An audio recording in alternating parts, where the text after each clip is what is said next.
All right, Justin Pooni. John Tavares, 0 points in his last 6 games.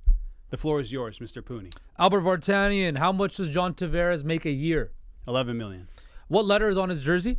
C. Right. And when we talk about the Toronto Maple Leafs, isn't generally the captain supposed to be at the forefront of the praise and should be answering the bell when the losing happens as well? Yeah. Does John Tavares get a lot of the blame? Does he get his deserving amount of blame?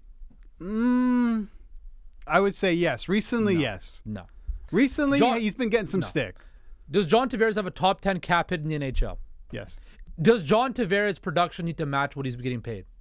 Yeah. Right. So, thank you. Last night, John Tavares, a -2 was the only impact he had on the stat sheet last night, Albert. The captain of the Toronto Maple Leafs, once again, was a no-show. Watching this game, you expect a guy who makes $11 freaking million to make an impact. At least I want to visually, he doesn't have to, maybe not even the score, I just have to see him on the screen. I don't see this guy ever. He just slides in around. You never really notice him whatsoever. John Tavares makes all that money. The production's not there. He's on pace for 65 hollow-ass points once again this season, Albert. Sheldon Keefe, Saturday night in Vancouver. If you want to send a message to your captain to get them to score, park his ass in the press box. John Tavares cannot. You need something out of this guy if you want to do anything. We just talked about how this team is a mediocre team. Well, John Tavares' lack of production is a point of reference for mediocrity.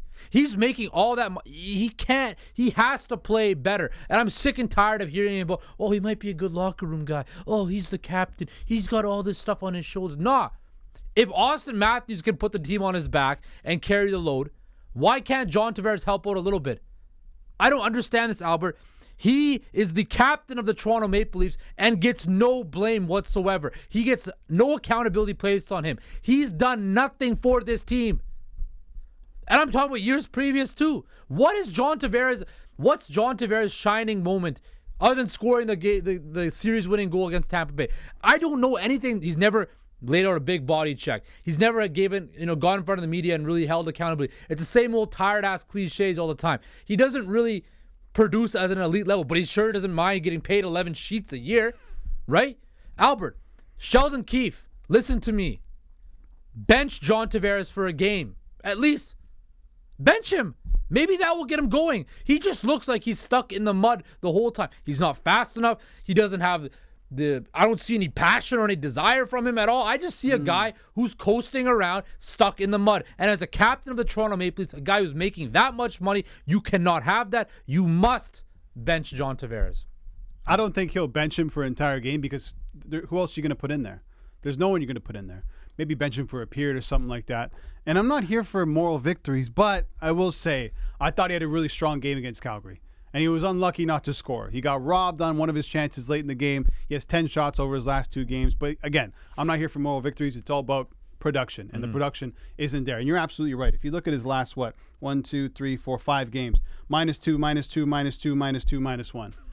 I mean, that's pretty poor. That's pretty poor from your captain in a time where your team really needs you. And we saw a player like Austin Matthews who you can make the case that you can throw the C on that guy because he really doesn't get rattled in front of the media. His performances don't dip as much. I mean, at times he does go through some stretches, but for the most part, he's able to do what he did last night and put the team on his back. Do we see that from John Tavares? No.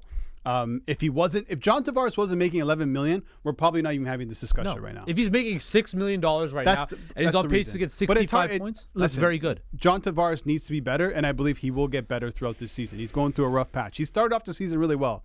Let's not forget that. But this leads into what I want to talk about with the secondary scoring. Recently has been so bad. So if you look at Austin Matthews, Mitch Marner, John Tavares, William Nylander, Morgan Riley, and you got to throw Yarncrook in there. That they account for 69% of the Leafs production offensively. That's high. That's pretty high for just a few players.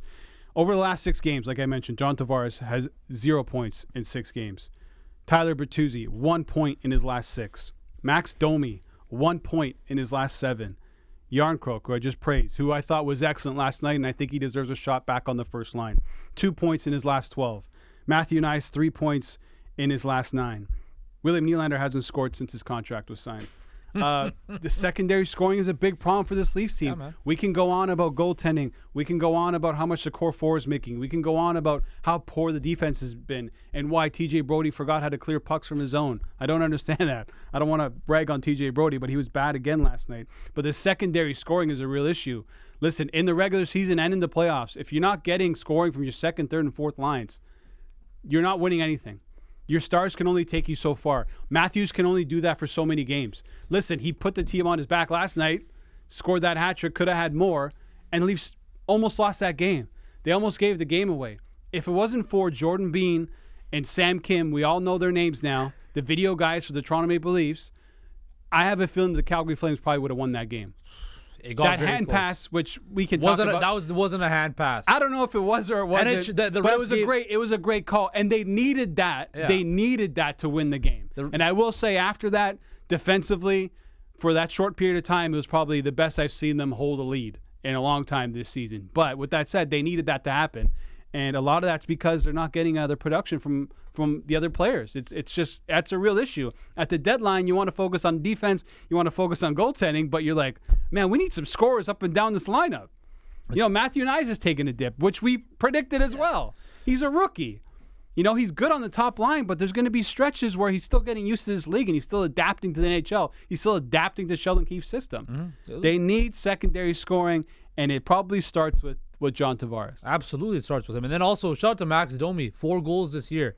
Tyler Bertuzzi, what have you done for me lately? Nothing. It's not right? great. Tyler Bertuzzi's on pace to get 36 points and 11 goals. And what are they making? Accounting for what? A little bit, almost around 12 million on the cap right now? Yeah, about that, yeah. Like, those two have been horrible. John Tavares, at least he's producing. It's just I won't go as far as horrible. But production-wise, like points-wise, yes. Yes. But, I mean, they're making plays. They're doing things that but don't show up on the score You're talking sheet. about secondary scoring, right? Right. That's what they need from those two guys. They need that. Matthew Knies, I think he can get a pass because, again, it's his first full season. You're going to see dips in that. But Tavares, Bertuzzi, Domi have to be better. If this team wants to turn around from being mediocre to being a good team, you have to get production from those guys because your defense core is going to give you no scoring whatsoever. None. Yeah. You cannot rely on that. It's eliminated from the equation. Yeah, right now they're about there. just below middle of the pack in terms of offense from their blue line. Exactly. But I wouldn't expect nothing from those guys right there. You need those 3 guys I just mentioned to start scoring because, Albert,